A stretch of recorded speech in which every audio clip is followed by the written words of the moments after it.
నమస్తే, welcome to 99 TV. Kolusu Parthasarathy చాలా sensational politician in Krishna district politics. Krishna జిల్లా రాజకీయాల్లో శుతిమెత్తగా వ్యవహరిస్తూనే వాతావరణాన్ని పూర్తిగా తనకు అనుకూలంగా మార్చుకోగల నేర్పరి, దక్షత ఉన్న నాయకుడు. వైసీపీలోనూ పవర్ ఎంజాయ్ చేశారు. టీడీపీలో చేరిన తర్వాత నూజివీడ్ టికెట్ తెచ్చుకొని టీడీపీ జనసేన హవాలో మొత్తానికి గెలిచేశారు. గెలిచేసి మంత్రి అయ్యారు. మంత్రి అయిన తర్వాత ఆయన టీడీపీ క్యాడర్స్కి చుక్కలు చూపిస్తాడని టీడీపీ క్యాడర్సు లీడర్సు ఇంత బారు లేఖలు తీసుకొని లోకేష్ గారి దగ్గరికి వెళ్ళిపోయారంట.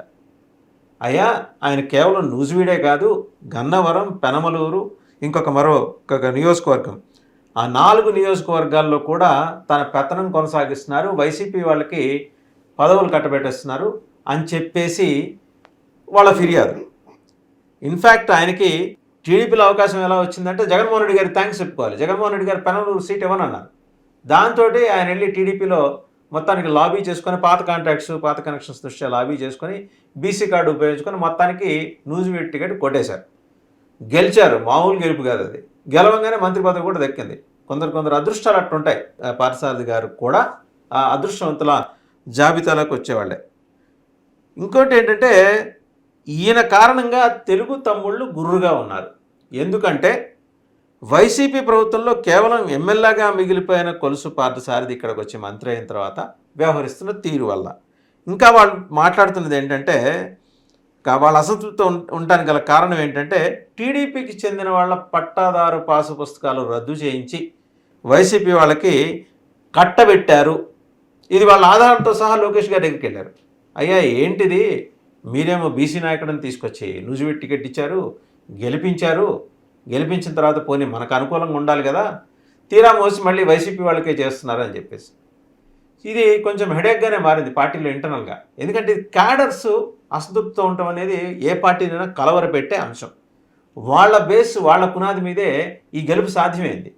మరి సాధ్యమైన గెలుపుని పార్టీ పటిష్టం చేసుకోవాలి అంటే వాళ్ళ ఆయా నియోజకవర్గాల్లో కార్యకర్తలకు న్యాయం చేకూర్చే విధంగా, కొత్తగా ఏదో న్యాయం చేయకపోయినా ఉన్నవి పేక్కుండా ఉంటే సరిపోతుందనే పరిస్థితికి తీసుకొచ్చారు. అంటే పార్థసారథి గారు టీడీపీ క్యాడర్స్ ఏ స్థాయిలో సఫర్ అవుతున్నారు అనేది వేరే చెప్పక్కల్లా. తిరువూరు, నూజివీడు, గన్నవరం, గుడివాడ, ఈ 4 నియోజకవర్గాల్లో కూడా వైసీపీ నేతలకు అనుకూలంగా పార్థసారథి గారు వ్యవహరిస్తున్నారనేది వీరి అభియోగం. సరే, వీరి అభియోగాలు ఇలాగే ఉంటాయని గ్రౌండ్ లెవెల్లో చెక్ చేస్తే వాళ్ళు చెప్పినంత ఎగ్జాగరేషన్ లేకపోయినా వాళ్ళు 100% చెబితే అందులో 60-70% వాస్తవమని తేలుతున్నట్టు లోకేష్ గారి సొంత ఇంటెలిజెన్స్ కూడా అందిన సమాచారం. మరి ఎలా అడ్రస్ చేయాలి? ఆయన చూస్తేనా బీసీ నాయకుడు, తెలుగుదేశం పార్టీ పునాదా బీసీ కార్యకర్తలు, బీసీ జనాభా పునాది మీద తెలుగుదేశం పార్టీ నిర్మితమైంది. అన్నగారి నినాదమే బీసీలకి సముచిత స్థానం, ఇంతవరకు రాజకీయ ప్రాతినిధ్యం లేని వాళ్ళందరికీ సముచిత స్థానం కల్పించడం కోసం రాజకీయంగా వారిని తీసుకొచ్చి ఎన్టీఆర్ ఎలా ఎలివేషన్ ఇచ్చారో దాన్ని కాపాడుకోవాలి.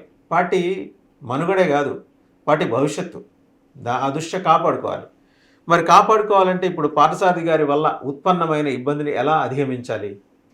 ఆయనతో చెప్పి చూద్దామంటే పెద్ద మనిషి, పిలిపించి మాట్లాడదామంటే 10 మందికి తెలిసిపోతుందనే ఒక అనుమానం, భయం, సందేహం అన్నీ ఉన్నాయి.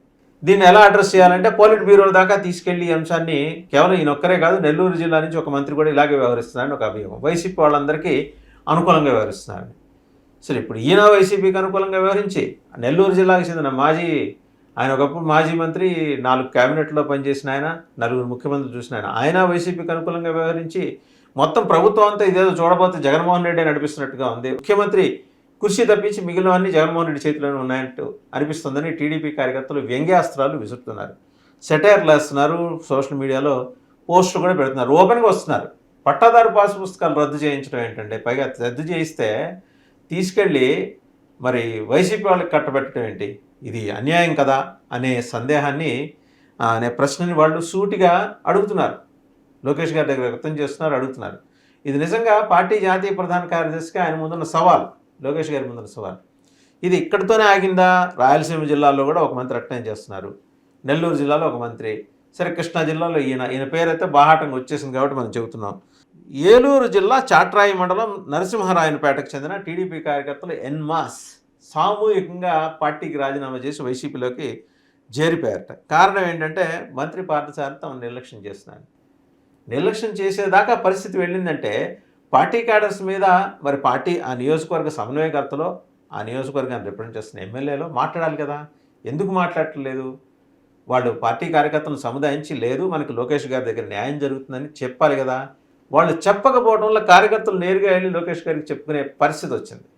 పార్టీ జాతీయ ప్రధాన కార్యదర్శిగా నువ్వు ఒక పక్క మంత్రిగాను ఆయన అటు మానవ వనరులు ఐటీ శాఖ మంత్రిగా ఆయన he is too busy in handling those issues. మరోపక్క పార్టీని కూడా చూసుకోవాలి. సో కత్తిమేస్తాము 2 పడవల మీద ఆయన కాళ్ళు పెట్టారు. అటు పార్టీ బాధ్యత, ఇటు మంత్రి పదవి. మరి కార్యకర్తలు చూడబోతే కీలకమైన కృష్ణా జిల్లా తెలుగుదేశం పార్టీకి పట్టుగమ్మ కృష్ణా జిల్లా. మరి అక్కడే ఇలాంటి అసంతృప్తి రాజుకుంటే రేపొద్దున పరిస్థితి ఏంటి అనేది వాళ్ళు అంటున్నది. దాదాపు 500 మంది పార్టీకి రాజీనామా చేస్తున్నట్టు ప్రకటించారు. ఇదేం తక్కువ నెంబర్ కాదు. ఒకళ్ళిద్దరు వెళ్ళటం కాదు, లేదా 10-25 మంది వెళ్ళటం కాదు. 500 మంది అంటే కొంచెం ఇబ్బందికరమైన విషయమే. మంత్రిని కంట్రోల్ చేయకపోతే పలు నియోజకవర్గాల్లో పార్టీ నాశనం అయిపోతుంది ఖాయం అని చెప్పి కార్యకర్తలు నేరుగా హెచ్చరికలు చేసేదాకా వెళ్ళారు. మరి ఈ విషయంలో టీడీపీ అధిష్టానం ఎలాంటి నిర్ణయం తీసుకుంటుంది? ఇప్పుడు ఇది ఒక క్లాసిక్ ఎగ్జాంపుల్ పార్థసారథి గారిది. పార్థసారథి గారి కేవలం క్లాసిక్ ఎగ్జాంపుల్.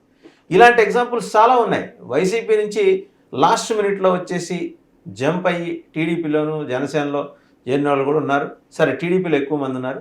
వీళ్ళల్లో కొందరు ఇలాగా పార్థసారథి గారి లాగా వాళ్ళ నేపథ్యం, సామాజిక నేపథ్యం కారణంగా మంత్రి అవ్వటం, చంద్రబాబు గారి చతురత కారణంగా వాళ్ళ అందలం ఎక్కటం, అందలం ఎక్కిన తర్వాత చివరికి పార్టీకి ఇబ్బంది కలిగించే పరిణామాలకి వాళ్లే కారణభూతులు అవటం. ఇది నిజంగా పార్టీ క్యాడర్స్ని ఇబ్బంది పెడుతున్న అంశం. సరే, 7-8 నెలలు అయిపోయింది. మొదటి 3 నెలలు అంటే ఏదో ఊరుకుంటారు, కానీ 8 నెలల తర్వాత కూడా ఇవాళకి తాము జగన్మోహన్ రెడ్డి గారి పరిపాలనలో మాదిరే వివక్ష అనుభవించడమే కాకుండా సొంత పార్టీ నుంచి ఈ రకమైన అవమానాలు ఎదుర్కోవడం ఏంటని చెప్పేసి వాళ్ళు గట్టిగా నిలదీస్తున్నారు. సో ఈ సంక్షోభాన్ని అంత తక్కువగా అంచనా వేయడానికి లేదు. కారణం ఏంటంటే ఇది మొక్కై వంగనది మానై వంగదు అని చెప్పి సామెత. ఈ తొలి దశలోనే దీన్ని అడ్రస్ చేయాల్సిన అవసరం ఉందని చెప్పేసి కూడా పార్టీ క్యాడర్స్ మరి లోకేష్ గారికి సూచన చేస్తున్నాయి. పార్టీ జాతీయ అధ్యక్షుని కలిసి చెప్పేవాళ్ళు చెబుతున్నారు. బట్ యాక్టివ్గా ఈరోజు పార్టీ కార్యకలాపాలని సమీక్షిస్తున్నది, నిర్వహిస్తున్నది, పర్యవేక్షిస్తున్నది కూడా లోకేష్ గారే. కాబట్టి ఆయనే దీన్ని అడ్రస్ చేయాలని చెప్పేసి చాలా బలంగా వాళ్ళు డిమాండ్ చేస్తున్నారు.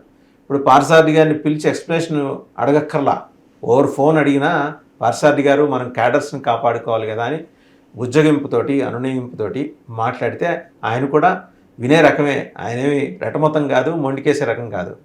కొంచెం చూసి చూడనట్టు పోవాలి. మనం మరీ వైసీపీ వాళ్ళని భుజాన వేసుకోవాల్సిన అవసరం లేదు. ఏదో ఆయన లాజిక్ ఆయనకుంది. వాళ్ళందరినీ తీసుకొచ్చి నేను మన పార్టీని ఇక్కడ పటిష్టం చేస్తున్నాను, మరి ఉన్నోళ్ళ సంగతి ఏంటని చెప్పేసి వీళ్ళు అడుగుతున్నారు. ఏదేమైనా it's up to party national general secretary Lokesh గారు. ఆయన ఖచ్చితంగా ఒక పాజిటివ్ నిర్ణయం తీసుకొని ఈ సంక్షోభం సమస్య పోవటానికి కావాల్సిన ఏర్పాట్లు చేస్తారని పార్టీ కార్యకర్తలందరూ భావిస్తున్నారు.